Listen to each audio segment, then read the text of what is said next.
Welcome to NS TV. నేను రాజీవ్. ముందుగా headlines చూద్దాం. సామాజిక మాధ్యమాలలో చెన్నూరు ఎమ్మెల్యే వివేక్ మీద వ్యాఖ్యలు వెనక్కి తీసుకోవాలని హెచ్చరించడం జరిగింది. జోడువాగుపై బ్రిడ్జ్ నిర్మాణం జరగకుండా వివేక్ ఆపినారు అనడం తప్పు. ఇక ముందు నువ్వు జాగ్రత్తగా మాట్లాడాలని కాంగ్రెస్ పార్టీ నుండి హెచ్చరిస్తున్నాం. రానున్న రోజుల్లో వివేక్ పై చేస్తున్న వ్యాఖ్యలను పూర్తి బాధ్యత నీదే.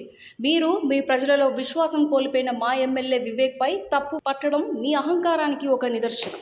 ఈరోజు బీఆర్ఎస్ పార్టీ మండల కోఆర్డినేటర్ అని చలామణి అవుతున్న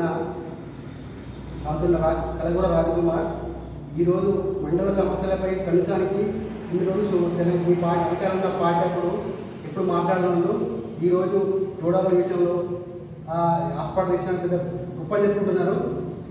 గొప్పలు చెప్పుకోవడం కరెక్టే, కానీ ఇప్పటిదాకా ఇంకా హాస్పిటల్ కాలేదు, ఆ గొడవ పూర్తి కాలేదు. దాని మీద వివేక్ సార్ వాళ్ళ ఫ్యామిలీని, వాళ్ళ అన్న వాళ్ళను, వాళ్ళ డాడీ వాళ్ళను ఇష్టం వచ్చిన వల్గర్ లాంగ్వేజ్తో తిడుతున్నావు. వల్గర్ లాంగ్వేజ్ తింటావు. అది నీకు సంస్కారహీనంగా మాట్లాడడం కరెక్ట్ కాదు. కానీ నీ స్థాయి ఎంత, నువ్వు మాట్లాడే మాటలు ఎంత, నీ స్థాయి మొన్న చదువుకున్నవాడి కదా 20 నువ్వు చదువుకున్న స్థాయికి నువ్వు మాట్లాడే మాటలు ఎంత పొందనే కూడా లేదు. కానీ వల్గర్గా మాట్లాడి నీ విలువ తీసుకోవు. అలాగే వివేక్ సార్లు వాళ్ళ ఫ్యామిలీ తిట్టి నీకు వచ్చేది ఏం కూడా లేదు. సుమన్ లాగా హీరో అయ్యని చెప్పేసి నువ్వు అంత పొడిలో ఉంటావు. ఏదో కడుపులా దేవుడు చూసుకుని మొరినట్టు కాదు. ఆ కడుపులో ఉన్న కడుపు వేరేది, దాన్ని పట్టుకొని మాట్లాడు.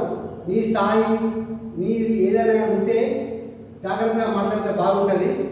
వివేక్ సార్ ఎంత బలంగా మాట్లాడావో, కాంగ్రెస్ పార్టీ ఇట్లా తిట్టావో, ఆ తిట్టుడు మాకు కూడా వచ్చుతామి. ఆ తిట్టడం మాకు అవసరం లేదు. సంస్కారం ఉంది. సంస్కారం లేని మాటలు మాట్లాడే స్థాయి నీ అన్నప్పుడు సంస్కారం హీనంగా మాట్లాడినా కాదు. దయచేసి మీకు ఎందుకు చెప్తున్నామంటే, దయచేసి కాకుండా నీ మాటలకు కళ్యాణ మాటలకు మాట్లాడుతున్నావు తప్ప కానీ వేరే కాదు. నువ్వు ఈ స్థాయి మాటలు మాట్లాడితే ఇంకోసారి మండలంలో కానీ తిరిగే ప్రసక్తి ఉంటే కూడా చేస్తాం. కానీ నీకు ఎందుకు రెస్పెక్ట్ ఇస్తున్నావు అంటే, సరే ఏదో ఒక మనందరం కలిసి ఒక తిరిగినాం, ఆ స్థాయికి మాత్రం గెలుస్తున్నాం. కానీ లేకపోతే ఇప్పటికీ నీ పరిస్థితి వేరే తమ్మి. ఇలాంటి మాటలు మాట్లాడకు. జై కాంగ్రెస్.